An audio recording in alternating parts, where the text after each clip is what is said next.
एकादशी के संबंध में ये कहा गया है कि माधव तिथि भक्ति जननी जतने पालन करी। एकादशी तिथि को माधव तिथि कहा गया है, अर्थात श्री कृष्ण की ये तिथि है।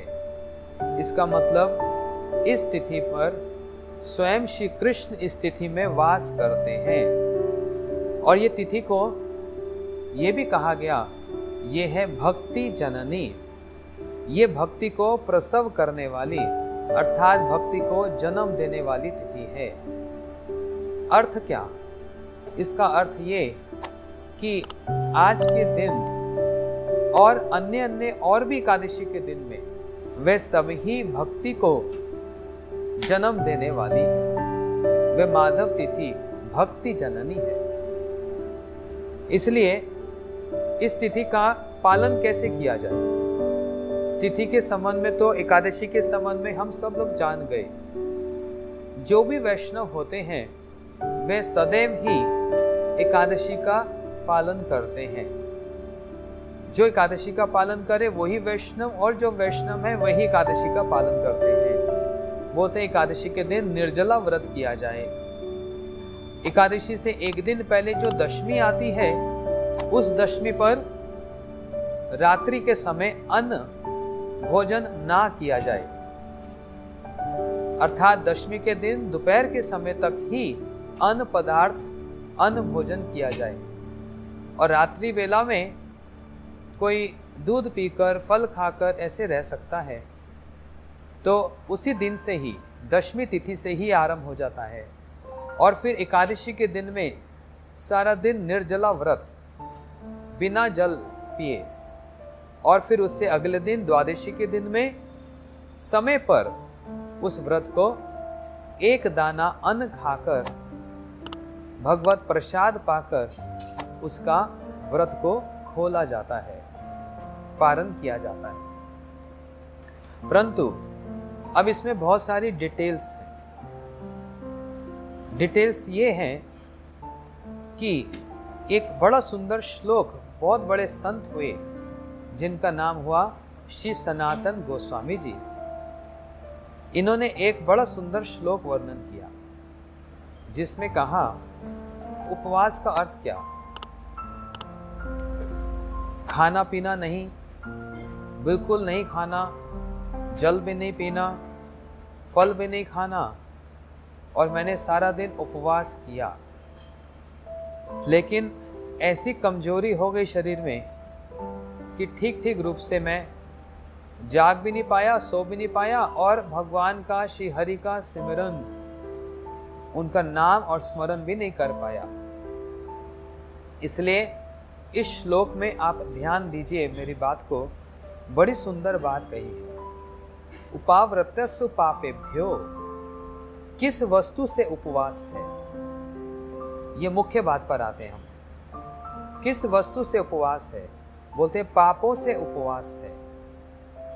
यूं तो पाप रोज ही नहीं करने,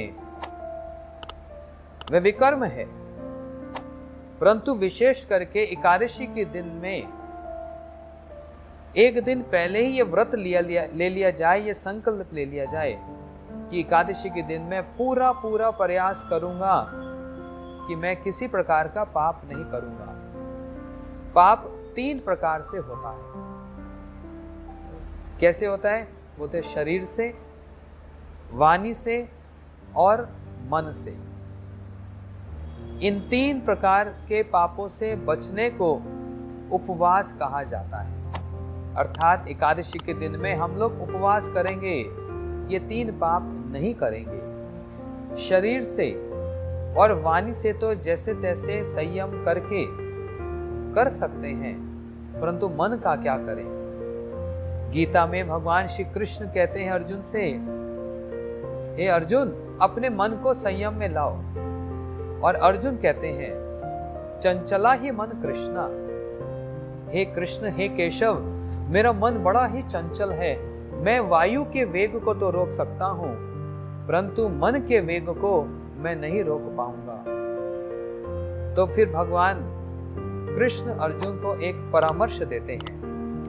क्या परामर्श देते हैं? बोलते अभ्यासंतु तो कौन्तेया, हे कुंती पुत्र अर्जुन, अभ्यास के द्वारा मन को भी संयम में लाया जा सकता है। अभ्यास के द्वारा, इसी शब्द अभ्यास को कहा जाता है साधन के द्वारा। वह साधन के द्वारा, वह प्रैक्टिस के द्वारा। इसलिए मात्र एकादशी के दिन में ही हम उपवास करेंगे। किससे? खाने पीने की बात नहीं कर रहा, पापों से उपवास।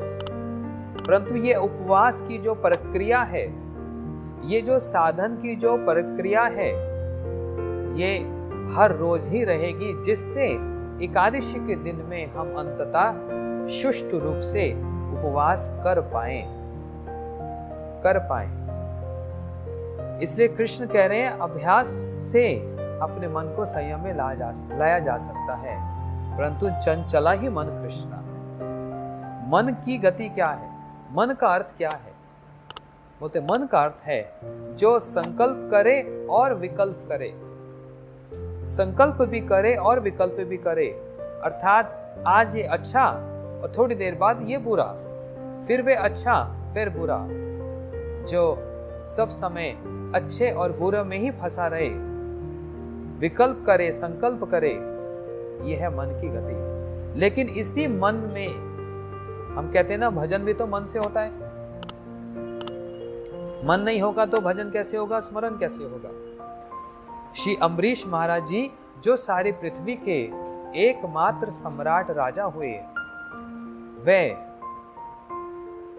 अपने समस्त इंद्रियों से भगवान की सेवा करते हैं और साथ ही साथ अपने मन से भी, कि सवे मना कृष्ण पदार विंदयो, अपने मन से श्री कृष्ण के चरण कमलों का ही ध्यान और उनकी सेवा में ही प्रवृत्त रहते हैं। तो कोई प्रश्न कर सकता है, महाराज जी आपने कहा मन तो वो एक स्थिति है जिसके कोई अस्तित्व ही नहीं है, कभी संकल्प करता है कभी विकल्प करता है, और यदि हम इसी चक्कर में फंसे रहें कि संकल्प और विकल्प, संकल्प और विकल्प, अच्छा बुरा, तो फिर साधन कैसे होगा? साधन भी तो मन से ही होगा। जब मन नहीं होगा तो साधन कहां से होगा? हम भोजन कर रहे हैं लेकिन वह मन ही नहीं है, तो स्वाद कैसे आएगा? हम लोग नाम जप करेंगे, हम लोग कथा सुनेंगे, परंतु मन ही नहीं होगा, तो फिर वो कथा भी कान में प्रवेश नहीं करेगी। तो मन होना तो बहुत आवश्यक है, लेकिन क्या करें ऐसी स्थिति में?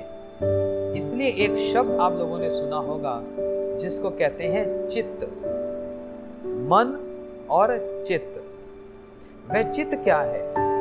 मन की ही एक ऐसी परिस्थिति है, एक ऐसा प्रकोष्ठ है मन के अंदर ही, जो भगवान की ओर प्रेरित होता है। जितने प्रकार के शुद्ध विचार जो भजन में हमको अग्रसर करते हैं, भक्ति में हमको आगे बढ़ाना चाहते हैं, भगवान का दर्शन करने की इच्छा होती है, नाम करने में रुचि होती है, साधुओं की सेवा करने की इच्छा होती है, ये जितनी प्रकार की भगवान और उनकी तदीय वस्तु की जो सेवा की प्रवृत्ति होती है, ये है चित्त की स्थिति। ये चित्त से होता है।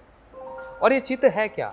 कोई अलग वस्तु नहीं है, मन की एक टेंडेंसी है, मन की एक वृत्ति है, उसको कहते हैं चित्त। इसलिए इस चित्त से उपवास किया जाएगा। क्या करना पड़ेगा? उसे 3 प्रकार के पापों से उपवास करना पड़ेगा, शरीर से, वाणी से और फिर मन से। अच्छा, शरीर और वाणी को तो हम फिर भी प्रयास करके, जो भी कठिन भी है, शरीर से कोई पाप नहीं करेंगे भाई, हमने अपने आप को संभाल लिया एक दिन के लिए। वाणी से भी हम किसी की निंदा नहीं करेंगे भाई, कहार ना करे निंदा कृष्ण कृष्ण बोले, किसी की निंदा मत करो, चुगली मत करो, और अपनी वाणी से भगवान के गुणगान गाओ या नाम जप करो। चलो जैसे तैसे परिश्रम करके एक दिन के लिए संभव पर हो भी पाया। अब मन क्या करे? मन तो बड़ा चंचल, इधर उधर भागेगा। तो इसलिए कहा गया उपावस्य तु पापेभ्यो यस्तु वै स गुणै सहा। आप लोग सोच रहे होंगे मैं क्या बोल रहा हूं, क्या मतलब हम उपवास नहीं करें? करना है, लेकिन उपवास का वास्तविक अर्थ क्या है? देखो, हर बात के दो अर्थ होते हैं। उसको कहा जाता है मुख्य अर्थ और उसको कहा जाता है गौण अर्थ, प्राइमरी एंड सेकेंडरी मीनिंग। आज के दिन अन्न नहीं खाना है, ये लगता तो है कि ये मुख्य विधि है, परंतु ये वास्तव में गौण है, लेकिन आवश्यक भी है। And is also is a mandatory on this day to refrain from eating grains. मेरे से तो भूखा रहा नहीं जाता, कोई कहे मेरे से तो प्यासा रहा नहीं जाता, इसलिए फिर मैं एकादशी करूं ही ना, क्योंकि बार बार खाना ये कोई व्रत थोड़ी ना होता है। जैसे जिसकी जो स्थिति है उसके अनुसार वो व्रत कर सकता है। दिन में मेरे को 3 बार भी खाना पड़े व्रत वाला तो खा लीजिए, क्योंकि इस 3 बार या 4 बार खाने के बल से विद दैट स्ट्रेंथ हम लोग कुछ मुख्य बात को पकड़ में ला सकते हैं। मुख्य बात क्या है? यस्तु वस गुणै सहा, कि उस दिन हम लोग उपवास, वास का मतलब सब समझते हैं, वास करना, टू रिजाइड। किसके साथ रिजाइड, किसके साथ वास? बोलते उप के साथ वास करना। ये उप क्या है? उप का मतलब होता है श्रेष्ठ वस्तु, श्रेष्ठ व्यक्ति के निकट वास करने को उपवास कहा जाता है। वो श्रेष्ठ व्यक्ति क्या है, कौन है? वो श्रेष्ठ व्यक्ति, कोई कह सकता है मेरे पिताजी हैं, मेरे घर में वही मेरे बड़े हैं। अच्छा, फिर उनसे बड़े कौन होंगे? बोलते उनसे बड़े उनके पिताजी हैं, दादाजी हैं। उनसे बड़े कौन है? बोलते परदादा जी हैं। उनसे बड़े कौन? बोलते उनके पिताजी। और पिताजी पिताजी पिताजी करते करते अंत कहाँ होगा? कहां से सारे जीव प्रकट हुए? कौन सबके दाता हैं? कौन सबके माता पिता हैं? बोलते ममे वांशो जीवलोके जीवभूत सनातन। श्री कृष्ण ही सबके पिता हैं, श्री कृष्ण ही सृष्टि करता है, श्री कृष्ण ही सब प्रकार से सृष्टि स्थिति प्रलय को संतुलन में रखते हैं, संचालन करते हैं, मेंटेन करते हैं। इसलिए वही सबके ईश्वर हैं, वही सबके जन्मदाता हैं। ईश्वर परमा कृष्ण सच्चिदानंद विग्रह अनादिर आदिर गोविंद सर्व कारणम कारणम। तो ये मुख्य बात है एकादशी के दिन में। किसके निकट वास? बोलते हैं भगवान के निकट वास करने को उपवास कहा जाता है। आप ध्यान दीजिए, मैंने 2 बातें कही। पहली कही कि उपवास एकादशी का अर्थ है, गौण अर्थ क्या है? Secondary, to refrain from grains. क्यों रिफ्रेन फ्रॉम ग्रेन्स? अन्न क्यों नहीं खाना? बोलते आज के दिन सारे पाप अन्न में आकर बैठ जाते हैं। चोरी करना, झूठ बोलना, अबॉर्शन करना, एक्सेट्रा एक्सेट्रा, जितने पाप हैं।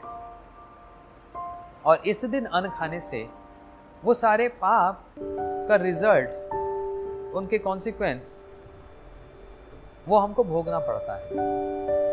इसलिए रिफ्रेन फ्रॉम ग्रेन्स, अन्न से बचकर रहना है। लेकिन सिर्फ अन्न से ही बचकर रहना है और कुछ नहीं करना, तो फिर ये पूरी एकादशी नहीं हुई। ये पूर्ण एकादशी नहीं हुई। पूर्ण एकादशी अब मुख्य अर्थ क्या? यस्तु वै स गुणै सहा, भगवान के निकट वास करना है।